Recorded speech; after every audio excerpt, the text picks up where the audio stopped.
నమస్కారం V3 news కు స్వాగతం. లక్ష్యం సమాజహితం. ముందుగా ముఖ్యాంశాలు.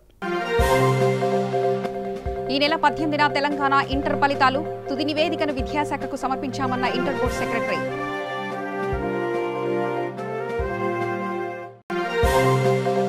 ఓవైపు బాధగా ఉన్న మరోవైపు గర్వంగా ఉంది. సంతోష్ వీరమరణంపై తల్లిదండ్రుల ఆవేదన.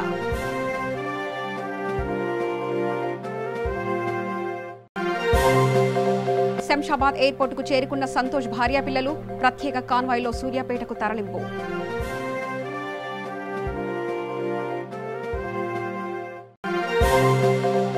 వైసీపీ నేతలపై ఎంపీ రఘురామకృష్ణరాజు మరోసారి తీవ్ర విమర్శలు. తనను విమర్శించిన వాళ్లు రాజీనామా చేస్తే తాను చేస్తానని సవాల్. విశాఖ ఫార్మాసిస్లో కరెంట్ షాక్ తగిలి కాంట్రాక్ట్ కార్మికుడు మృతుడి కుటుంబానికి న్యాయం చేయాలంటూ స్థానికుల ఆందోళన.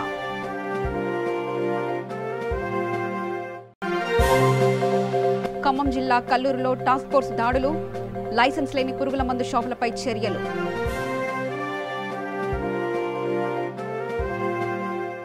ఇక వివరాల్లోకి వెళ్తే ఈ నెల 18న సాయంత్రం తెలంగాణ ఇంటర్మీడియట్ ఫలితాలు విడుదల కానున్నాయి. ఇంటర్ ప్రథమ ద్వితీయ సంవత్సర ఫలితాలను ఒకేసారి విడుదల చేయనున్నట్లు ఇంటర్మీడియట్ బోర్డు అధికారులు ప్రకటించారు. ఇంటర్ పరీక్షా ఫలితాలకు సంబంధించిన అన్ని పనులు పూర్తయ్యాయని తుది నివేదికను విద్యాశాఖకు సమర్పించినట్లు ఇంటర్ బోర్డు సెక్రటరీ తెలిపారు. ఈ ఏడాది ఇంటర్ పరీక్షలకు మొత్తం 9,65,000 మంది విద్యార్థులు రిజిస్టర్ చేసుకోగా 95.72 మంది హాజరయ్యారు. రాష్ట్ర వ్యాప్తంగా 1,339 కేంద్రాల్లో పరీక్షలు నిర్వహించారు.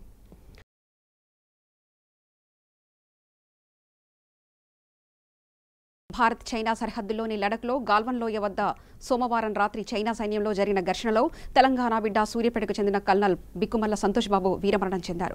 సంతోష్ మృతి చెందడంపై ఆయన తల్లి స్ఫూర్తిదాయంగా స్పందించారు. నా కుమారుడు చనిపోయినందుకు బాధగా ఉన్నా దేశం కోసం ప్రాణాలు అర్పించినందుకు సంతోషంగా ఉంది అంటూ కన్నీరు ఆపుకుంటూ ఆవేదన వ్యక్తం చేశారు. తమకు ఉన్నగానొక్క కుమారుడు చనిపోవడం బాధగా ఉన్నా దేశం కోసం ప్రాణాలు అర్పించినందుకు గర్వంగా ఉందని చెప్పారు. ఆ దంపతులు, మా కుమారుడు సంతోష్ ఎంతో ప్రతిభ గలవాడు. 15 ఏళ్ల సర్వీస్లో చాలా పదోన్నతులు, బంగారు పథకాలు సాధించాడంటూ తండ్రి చెప్పారు. నేను విద్యార్థిగా ఉన్నప్పుడు ఆర్మీలో పనిచేయాలని కోరికగా ఉండేది. కొన్ని కారణాల వల్ల నెరవేరలేదు. నా కుమారుడి రూపంలో నెరవేరింది. కానీ ఇలాంటి వార్త వినాల్సి వస్తుందని ఏనాడు అనుకోలేదంటూ తండ్రి ఉపేందర్ కన్నింటి పర్యంతమయ్యాడు.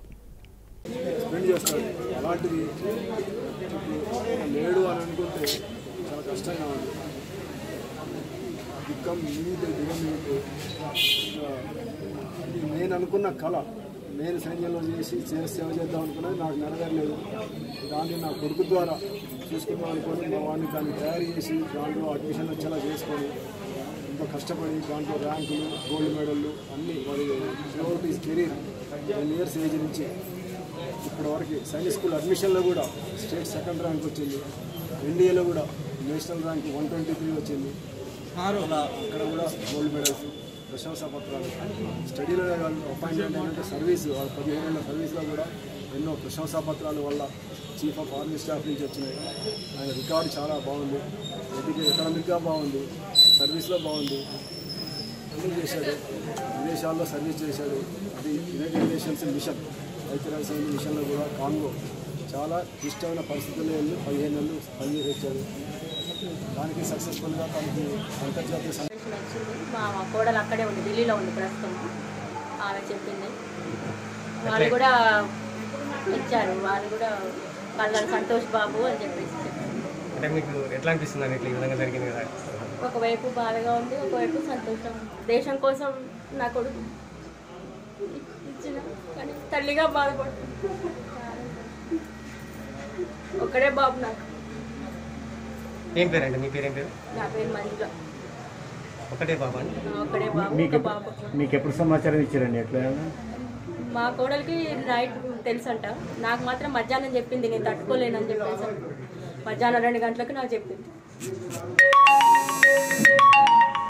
దేశం కోసం వీరమరణం పొందిన కల్నల్ సంతోష్ భార్య పిల్లల్ని సూర్యాపేటకు రప్పించేందుకు ఏర్పాట్లు జరుగుతున్నాయి. వారిని తీసుకొచ్చేందుకు మంత్రి జగదీష్ రెడ్డి సూర్యాపేట నుంచి హైదరాబాద్కు ప్రత్యేక కాన్వాయ్ను పంపించారు. ఢిల్లీ నుంచి శంషాబాద్ ఎయిర్పోర్టుకు చేరుకున్న సంతోష్ భార్య పిల్లల్ని సిపి సజ్జనార్ రిసీవ్ చేసుకున్నారు. సంతోష్ భౌతిక కాయం సాయంత్రానికి సూర్యాపేటకు చేరే అవకాశం ఉంది. సూర్యాపేట మండలం కాసరాబాదలోని స్వంత భూమిలో సంతోష్ అంత్యక్రియలు నిర్వహించేందుకు ఏర్పాట్లు చేస్తున్నారు.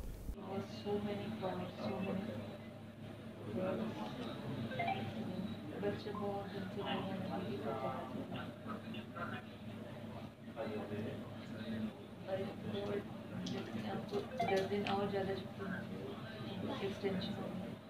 Spend very good time with him. गई एक महीना इतना निकाला है.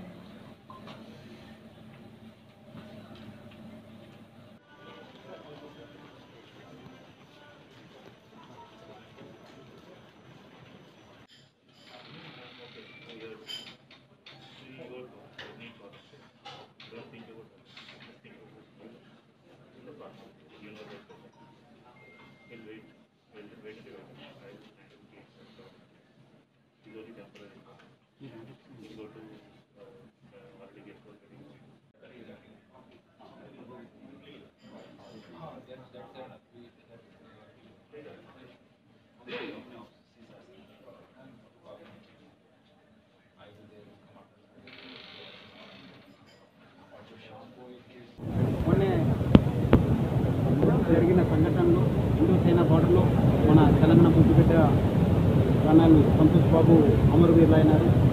ఈరోజు మార్నింగ్ 9:30 వాళ్ళ ఫ్యామిలీ రావడం జరిగింది. వాళ్ళు రిక్వెస్ట్ వాళ్ళ ఇద్దరు పిల్లలతో ఇక్కడ రావడం జరిగింది. మనం వాళ్ళందరూ కూడా రిక్వెస్ట్ చేసింది. ఈరోజు వాళ్ళు అక్కడ ఆర్మీ హెడ్ క్వార్టర్కి వెళ్ళి అక్కడి నుంచి ఈరోజు సాయంత్రం 4 గంటలకు కర్నల్ సంతోష్ బాబు గారికి ఆర్టీవీ శరీరం రావడం జరిగింది. అక్కడ మన గాఢ కొనలు రాష్ట్ర ప్రభుత్వం కూడా గౌరవ అర్పించిన తర్వాత మళ్ళీ అక్కడి నుంచి బయలుదేరి కూడబెట్టి వెళ్ళిపోవడం జరుగుతుంది. అక్కడ మొత్తము ఫార్మాలిటీస్ అయిన తర్వాత రేపు మార్నింగ్ వాళ్ళు ఫ్యూనరల్ కండక్ట్ చేయడం జరుగుతుంది. సో మన ప్రభుత్వ తరఫు నుంచి మన పోలీస్ యంత్రాంగ తరఫు నుంచి కూడా కర్నల్ సంతోష్ బాబు గారికి వాళ్ళ ఫ్యామిలీకి మొత్తం వాళ్ళందరూ కూడా నేను ప్రగాఢ కృతజ్ఞతని చెప్తున్నాను. వైసీపీ నేతల తీరుపై ఆ పార్టీ ఎంపీ రఘురామకృష్ణరాజు మరోసారి తీవ్ర విమర్శలు చేశారు. పశ్చిమ గోదావరి జిల్లాలో ఆయన మాట్లాడుతూ తనపై వైసీపీ నాయకులు చేసిన విమర్శలపై విరుచుకుపడ్డారు. తనను విమర్శించిన వాళ్ళు రాజీనామా చేస్తే తాను చేస్తానని సవాల్ విసిరారు. ఎమ్మెల్యే కొట్టు సత్యనారాయణ ఓ ఇసుక దొంగ అంటూ విమర్శలు చేశారు. ఇళ్ల స్థలాల్లోనూ ఆయన కోట్లు దండుకున్నారని, ఎమ్మెల్యే నాగేశ్వరరావు పైన కూడా అనేక అవినీతి ఆరోపణలు ఉన్నాయని, ఎమ్మెల్యే గ్రంథి శ్రీనివాస్ కూడా సీఎం అపాయింట్మెంట్ దొరక్క బాధపడుతున్నారని చెప్పారు. అందరికీ నమస్కారం. ఇప్పుడే ఒక ఛానల్లో మా ఎమ్మెల్యేలు అందరూ నిన్న ఒక రాజుగారితో స్టార్ట్ చేసిన ఆరోపణల పర్వం ఈరోజు 5గురితో మళ్ళీ మా జిల్లా ఇన్ఛార్జ్ మంత్రి సౌమ్యుడు అనే పేరుని నాని గారితో కూడా నాతో తిట్ల పర్వం, నాపై తిట్ల పర్వం కొనసాగించడం జరిగింది. నాయన సింహం సింగిల్గా వస్తుంది, పందులే గుంపుగా వస్తాయి అన్న రీతిలో ఒక గుంపు ఒకేసారి వచ్చి అసెంబ్లీ లాబీలు బయట నా మీద పట్టడం జరిగింది. వాళ్ళలో ఏమేమన్నారో 1 by 1 విశ్లేషిస్తా. కొట్టు సత్యనారాయణ అతను ఒక ఇసుక దొంగ. ఎంత ఇసుక చేసాడో అక్కడ చాలా కంప్లైంట్లు ఉన్నాయి. ఇళ్ల స్థలాల్లో కూడా స్థలానికి ఇంతని చెప్పి వేసేసాడు. ఆ కంప్లైంట్లన్నీ కూడా నేను కలెక్టర్ ఆఫీస్లో టోల్ ఫ్రీ నెంబర్ ఓపెన్ చేసిన తర్వాత ఈ జాతకాలన్నీ బయటపడే కొద్దీ వీళ్ళకు అవకాశం వచ్చింది కదా అని చెప్పి వాడికి బ్యానర్ కట్టేవాడు కూడా లేడు. సత్యనారాయణ ఎంతమందిని నా కొంప చుట్టూ పంపేవరా సత్యనారాయణ? దేనికోసం పంపేవో నేను చెప్పక్కల్లా. నిన్నగాక మొన్నదాకా ఇంటికి వస్తే బ్రేక్ఫాస్ట్ పెట్టి నోట్లో పెట్టి ఇన్ని చేసావు కదరా బాబు. ఇప్పుడు ఆడికి బ్యానర్ కట్టేవాళ్ళు లేడా? నీకు అలా కనపడుతున్నానా? సరే, ఈ దొంగ సంగతి వదిలేసేయండి. ఆ దొంగ సంగతి అతను మేనల్ని అడిగితేనే చెప్తాడు వాడు చేసే అరాచకాలు, దుర్మార్గాలు. ఓట్ల గురించి మళ్ళీ తర్వాత చెప్తా. నెక్స్ట్ కారుమూరి నాగేశ్వరరావు. అతన్ని నేను బతిమాలేనంట. ముఖ్యమంత్రి గారికి అపాయింట్మెంట్ ఇప్పించు అని అడిగానంట. మిగిలిన వాళ్ళకి తర్వాత వస్తా కదా. కారుమూరి. సో కారుమూరి ఇళ్ల స్థలాల్లో అతని మీద సుమారు ఒక 60-70 కంప్లైంట్లు, ఏ స్థలానికి ఎంతో కూడా వచ్చింది.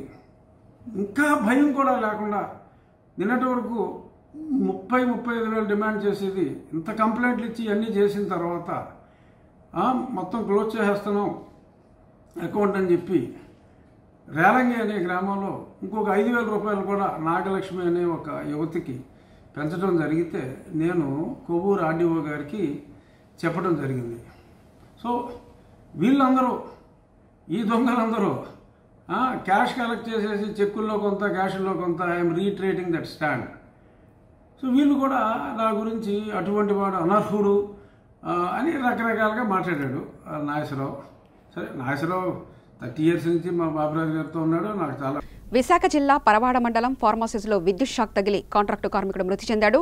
జవహర్లాల్ నెహ్రూ ఫార్మాసిటీ సెస్ ప్రాంతంలో ఉన్న నాట్కో ఫార్మా కంపెనీకి విద్యుత్ లాగే క్రమంలో షాక్ తగిలి రోహిణీరావు అనే దినసరి కూలి మృతి చెందాడు. సెజ్లో ఉన్న నాట్కో కంపెనీకి 220 kV నుండి విద్యుత్ లైన్లు ఏర్పాటు చేయడానికి pioneer engineering and project India private limited company ఒప్పందం కుదుర్చుకుంది. దీనిలో భాగంగా విద్యుత్ పనులు నిర్వహిస్తుండగా ఈ ఘటన చోటు చేసుకుంది.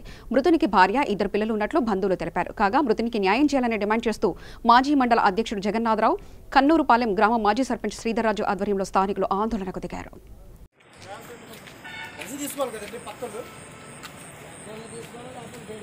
అవునండి, ఎలసి తీసుకున్నప్పుడు ఎక్కిస్తాడు ఈయన.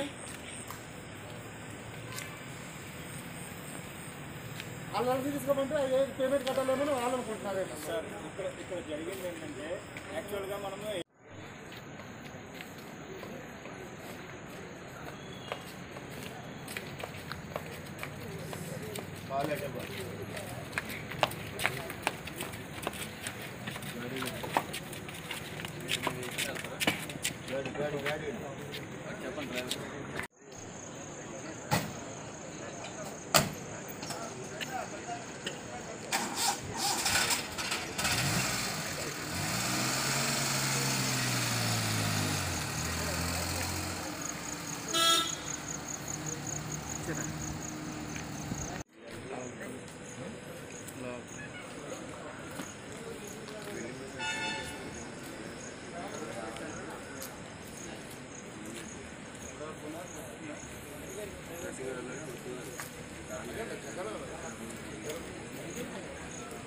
ఖమ్మం జిల్లా కల్లూరు మండల పరిధిలోని లైసెన్స్ లేకుండా పురుగుల మందులు విక్రయిస్తున్నారనే పక్కా సమాచారం మేరకు టాస్క్ ఫోర్స్ అధికారులు దాడులు నిర్వహించారు.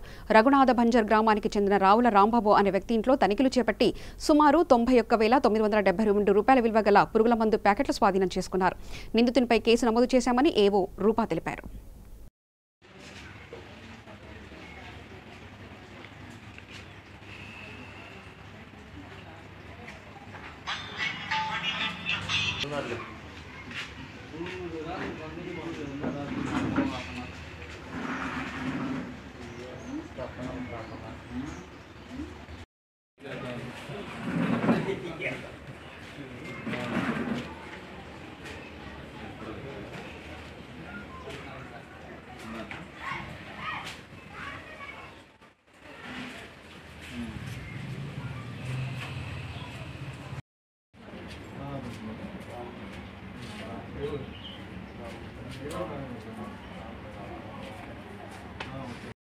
ఈరోజు రఘునాథ్ బంజర్లోనే టాస్క్ ఫోర్స్ రైడ్స్ చేయడం జరిగిందండి.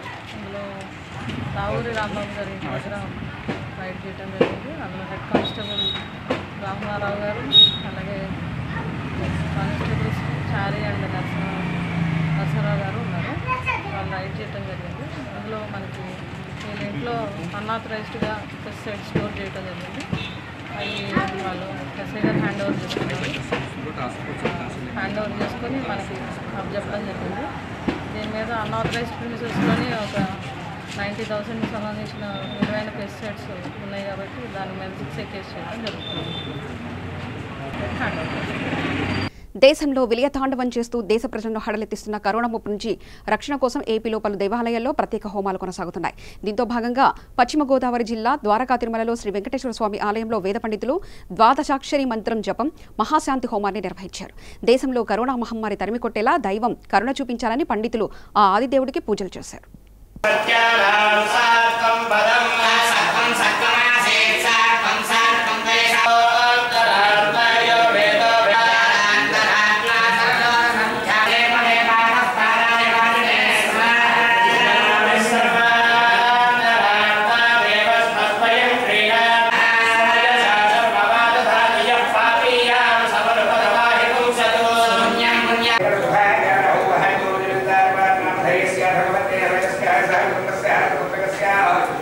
Sabha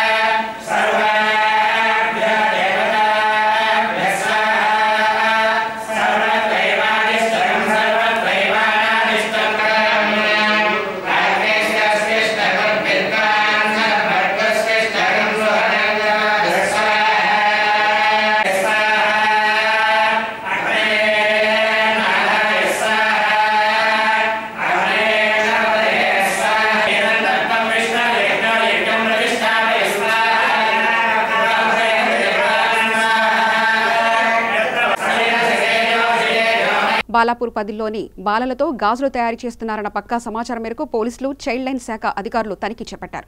ఈ తనిఖీలో 9 మంది బాలలను గుర్తించి తమ ఇళ్లకు తరలించారు. బాల కార్మిక చట్టాలకు విరుద్ధంగా పిల్లలచే వ్యాపారం నడిపిస్తున్నారని గాజుల తయారీదారులపై యజమానిపై పోలీసులు కేసు నమోదు చేశారు.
పెంచిన విద్యుత్ బిల్లులను వ్యతిరేకంగా నిరసన చేపట్టిన బీజేపీ నేతలను అరెస్టు చేయడం సరికాదని రాజన్న సిరిసిల్ల జిల్లా గంభీరావుపేట భారతీయ జనతా పార్టీ నాయకులు మాజీ ఎమ్మెల్యే కటక మృత్యుంజయం పంతులు అన్నారు.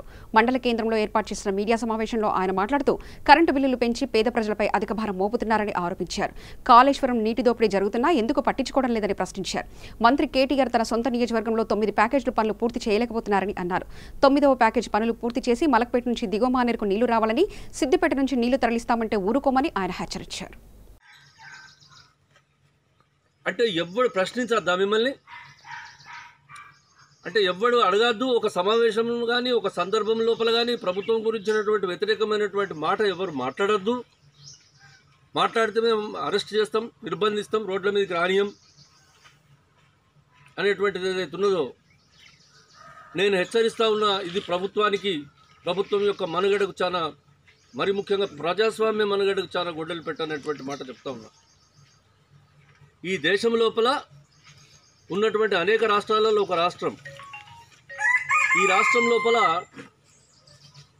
మరి ఇవాళ ఈ సీరియల్గా జరుగుతున్నటువంటి విషయాలను పరిశీలించినట్టయితే మొన్న కూడా ప్రతిపక్షాలు, మొన్న కాంగ్రెస్ పార్టీ ఏదో కార్యక్రమం ఒకటి తీసుకున్నది. దేని మీద? జలదీక్ష. ఇక్కడనే కాదు, మొత్తం జలదీక్ష విషయం లోపల వాళ్ళు ఒకటి తీసుకుంటే వాళ్ళందరినీ కూడా ఎక్కడ పడితే అక్కడ అరెస్ట్ చేయడం, లేకపోతే ఒక్క ఆయన దృష్టి లోపల టీఆర్ఎస్ పార్టీ కాక ఇంకేదైనా పార్టీ ఇక్కడ ఉన్నది అని అంటే అది ఒక మజ్లిస్ పార్టీ తప్ప ఇంకే పార్టీ ఆయనకు కనిపిస్తలేవు. ఏ పార్టీ వాడు రోడ్డుకినా కూడా మేము అరెస్ట్ చేస్తామనేటువంటి సంకేతాలను ఇవాళ ఆ ప్రభుత్వం పక్షాన వాళ్ళు ఇస్తూ ఉన్నారు. జలదీక్ష కొరకు ప్రయత్నం, జలదీక్ష అంటే అక్కడ పోయే ప్రాజెక్టుల దగ్గర ఏమేమి పరిస్థితులు ఉన్నాయి, ఏం కథ చెప్పదామనేటువంటి ఆలోచనతో వాళ్ళకు ప్రోగ్రాం తీసుకున్నారు. అవును, వాళ్ళు అన్న దాంట్లో ఎంత వాస్తవం ఉన్నది, ఎంత అవాస్తవం ఉన్నదని చేతనైతే చెప్పాలి. నిజంగా కూడా మీ ప్రభుత్వం దగ్గర చిత్తశుద్ధి కానీ, నిజాయితీ కానీ, నీతి కానీ ఉన్నట్టయితే లేదు మేము ఈ ప్రకారంగా చేస్తూ ఉన్నాం, మీరు మాట్లాడేది చాలా తప్పు అని చెప్పి తెల్లారి చెప్పచ్చు. మీకు ఉన్నటువంటి వ్యవస్థ ఉన్నది, అంత పెద్ద వ్యవస్థ ప్రభుత్వానికి. ప్రాజెక్టుల విషయం లోపల మేము మాట్లాడితే ఇంకెవరు మాట్లాడినా కూడా ఇవాళ వాళ్ళని అందరినీ కూడా మేము అరెస్ట్ చేస్తామని చెప్పి ఇప్పుడు ఆఖరికి ఏమైందంటే, ఇప్పుడు ఈ రెండవసారి అధికారానికి వచ్చిన తర్వాత మరీ తలబిరుస్తనం ఎక్కువైపోయింది ఈ గవర్నమెంట్. అంటే మేము చేసే అన్ని తప్పుడు విధానాలని ప్రభుత్వం, ఈ ప్రజలు ఆమోదిస్తూ ఉన్నారు అనేటువంటి ఒక దురభిప్రాయం ఈ ప్రభుత్వానికి కలిగింది. మరి ముఖ్యంగా ముఖ్యమంత్రికి అసలు బయట వాస్తవాలు ఆయనకు తెలుస్తున్నాయా లేదా అనేది నాకు పెద్ద డౌట్ ఉన్నది. నేను వ్యక్తిగతంగా ఆయనకు తెలిసినటువంటి వ్యక్తిగా, ఆయన నాకు తెలిసినటువంటి వ్యక్తిగా, కొంత సామాజిక స్పృహ ఉన్నటువంటి వ్యక్తి ముఖ్యమంత్రి. కానీ ఇది ఆ వెనుకటప్పుడు ఆ మహాభారతంలో ధృతరాష్ట్రుని పాత్ర పోషిస్తున్నాడు ఇప్పుడు ముఖ్యమంత్రి తప్ప, బయట జరిగేటువంటి విషయాల లోపల మళ్ళా కూడా దానిలో ఏదైనా తప్పులు జరిగితే రిపేర్ చేద్దామనేటువంటి ఆలోచన ముఖ్యమంత్రికి రావడం లేదు. మీది ఏం పోయిందా? ఇవాళ 100,000 కోట్ల రూపాయలు మీకు సూర్యాపేట జిల్లా మునగాల మండలం గణపవరం గ్రామంలో అగ్ని ప్రమాదం సంభవించింది. 2 గడ్డివాములు పూర్తిగా దగ్ధమయ్యాయి. గణపవరం గ్రామానికి చెందిన చందా రాధాకృష్ణ అనే రైతుకు చెందిన 2 గడ్డివాములు కరెంటు తీగలు షార్ట్ సర్క్యూట్ కావడంతో అగ్నికి ఆహుతయ్యాయి. దాదాపు 1000 మోపుల పశుగ్రాసం కాలిపోయింది. సుమారు 60,000 ఆస్తి నష్టం జరిగిందని బాధిత రైతు ఆవేదన వ్యక్తం చేస్తున్నాడు.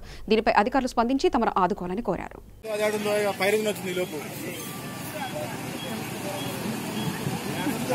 ఉండలే కానీ ఫైరింగ్ వచ్చిందని లోపుగా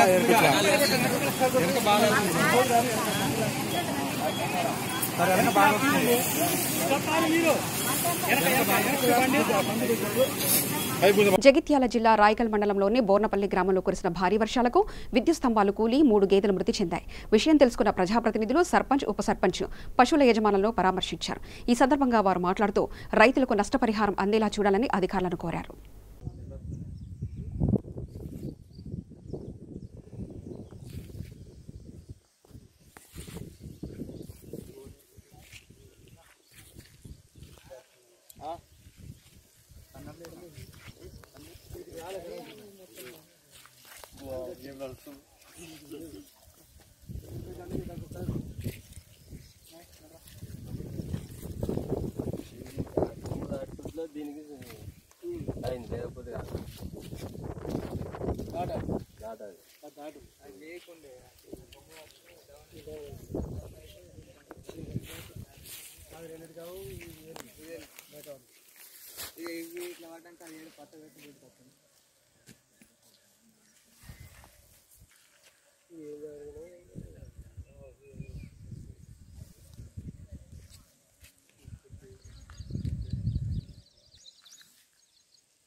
వికారాబాద్ జిల్లా కులకచర్ల మండలం ముజాహిద్పూర్ గ్రామంలో వికారాబాద్ జిల్లా బీజేపీ జిల్లా అధ్యక్షుడు కరణం ప్రహ్లాదరావు గ్రామంలో తెలంగాణ తల్లి జెండా ఆవిష్కరించారు. అనంతరం కేంద్ర ప్రభుత్వ పథకాలపై ఇంటింటికి తిరుగుతూ అవగాహన కల్పించారు. ఈ కార్యక్రమంలో సురేందర్ గౌడ్, మహిపాల్, వెంకటయ్య, నరసింహులు, మోనాచారి తదితరులు పాల్గొన్నారు. మోడీ గారు మా కేంద్రం నుంచి ఏం చేయలేదు. కేంద్రం నుంచి చేసింది చాలా ఉన్నది. ఈరోజు మహిళలకు సెల్ఫ్ హెల్ప్ గ్రూప్స్ కూడా లక్షల రూపాయలు ఇవ్వడం జరిగింది. కాబట్టి వీటన్నిటిని దృష్టి పెట్టుకుని మనము ఎవరైతే ఇది కుటుంబ పరిపాలన కాదు, నిజంగా మోడీ గారు సామాన్యంగా ఛాయ్ అమ్ముకునే ఇది అట్లాంటిది ఈరోజు దేశానికి ప్రధానమంత్రి. ఈరోజు మనం రాష్ట్ర అధ్యక్షులు చూస్తున్నాం బండి సంజయ్ గారు. బండి సంజయ్ గారు కూడా చాలా సామాన్య కుటుంబం నుంచి ఈరోజు ఎంపీ అయింది. ఈరోజు రాష్ట్రానికి జాతీయ అధ్యక్షుడు ఏంటంటే అది కేవలం భారతీయ జనతా పార్టీకే సార్. మిగతా పార్టీలో ఒక చూద్దాం, ఏ పార్టీ తీసుకున్నా కూడా కుటుంబ పరిపాలన. కాబట్టి దయచేసి మీరందరూ కూడా ఈరోజు జాతీయ భావాలు కలిగిన పార్టీ మీరందరూ కూడా సహకరించి పార్టీని బలోపేతం చేయాలనేటువంటి సందర్భంగా ఇచ్చేస్తూ ఈ కార్యక్రమం ఏర్పాటు చేసిన వాళ్ళకందరికీ కూడా సోదరులకందరికీ కూడా ధన్యవాదాలు చెప్తూ రాజన్న సిరిసిల్ల జిల్లా వీనపల్లి మండల పరిషత్ కార్యాలయంలో సర్వసభ్య సమావేశం నిర్వహించారు. ఈ కార్యక్రమంలో ముఖ్య అతిథులుగా జెడ్పీటీసీ గుగ్గులోతు కళావతి, ఎంపీపీ మాలోతు బూలా హాజరై మండలంలోని రైతు సమస్యలు, విద్యుత్ ఛార్జీలు, నీటి సమస్యలు, ఆరోగ్య భద్రత వంటి పలు అభివృద్ధి మరియు సమస్యల గురించి చర్చించారు. ఈ కార్యక్రమంలో సర్పంచ్ పాటి దినకర్, ఎంపీటీసీల ఫోరం అధ్యక్షుడు మల్లారం అరుణ్ కుమార్, ఎంఆర్ఓ, పలు గ్రామాల సర్పంచులు పాల్గొన్నారు. ఎంపీటీసీలు, అధికారులు కూడా పాల్గొన్నారు.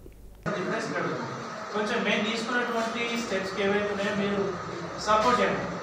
ఏ రకంగా సరే ఇప్పుడు మీరు అధికారులుగా ఉన్నారు కాబట్టి మీరు కొంచెం బెదిరింపు ధోరణితో ఉన్నారని ఆ పిల్లలకి చాలా ఉంటాయి. అప్పుడు మేమైతే బెదిరించే ధోరణి పోలేదు.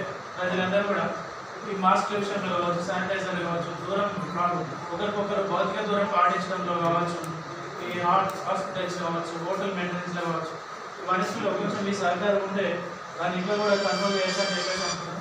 ఈ పరంగా ఇప్పుడు రాబోయే రోజుల్లో ఏం స్టెప్స్ తీసుకుంటున్నారు అనేది కూడా కొంచెం మాకు వివరించాలి. అట్లే ఆశా కార్యకర్తలు అయితే కంప్లీట్లీ జీరో.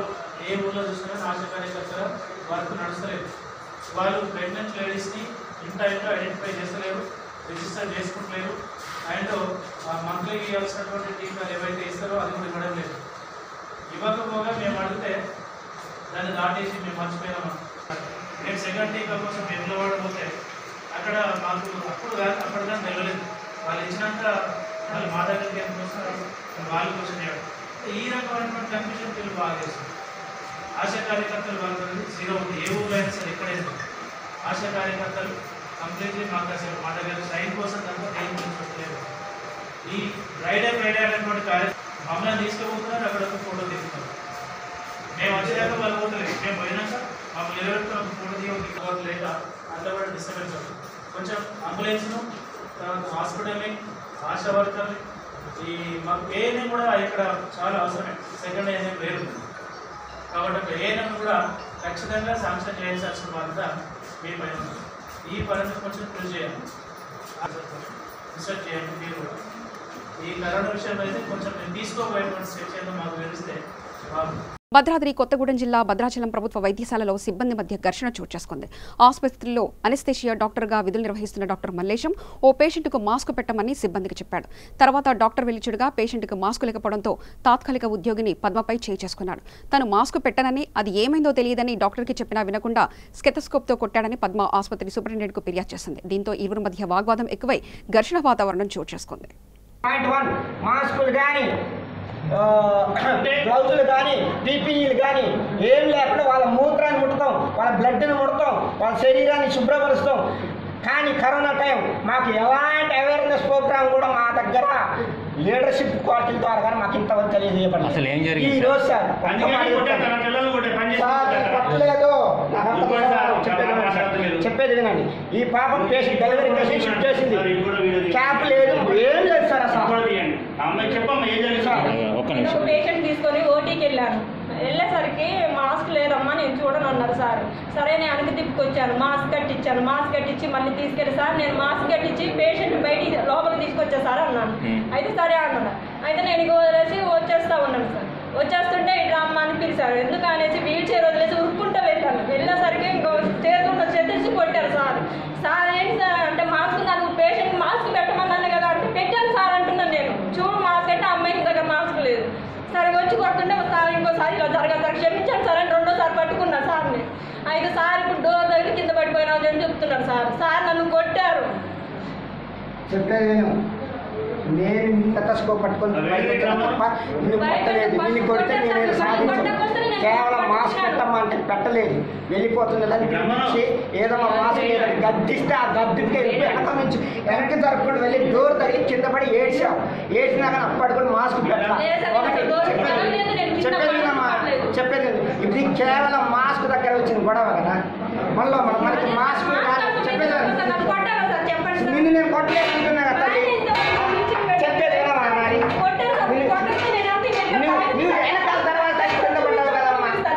వార్తలు ముగించే ముందు ముఖ్యాంశాలు మరోసారి చూద్దాం. ఈ నెల 18న తెలంగాణ ఇంటర్ ఫలితాలు. తుది నివేదికను విద్యాశాఖకు సమర్పించామన్న ఇంటర్ బోర్డు సెక్రటరీ.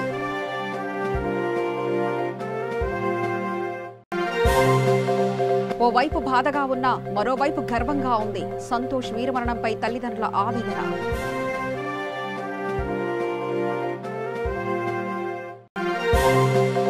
శంషాబాద్ ఎయిర్పోర్టుకు చేరుకున్న సంతోష్ భార్య పిల్లలు. ప్రత్యేక కాన్వాయ్లో సూర్యాపేటకు తరలింపు.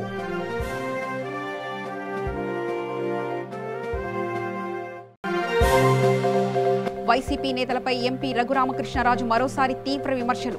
తనను విమర్శించిన వాళ్లు రాజీనామా చేస్తే తాను చేస్తానని సవాల్. విశాఖ ఫార్మాసిస్లో కరెంట్ షాక్ తగిలి కాంట్రాక్ట్ కార్మికుడు మృతి. మృతుడి కుటుంబానికి న్యాయం చేయాలంటూ స్థానికుల ఆందోళన.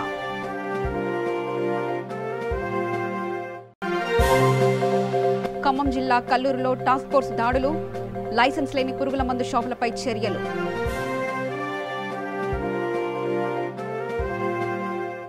మరింత సమాచారం కోసం చూస్తూనే ఉండండి. వీటీ న్యూస్. లక్ష్యం సమాజహితం.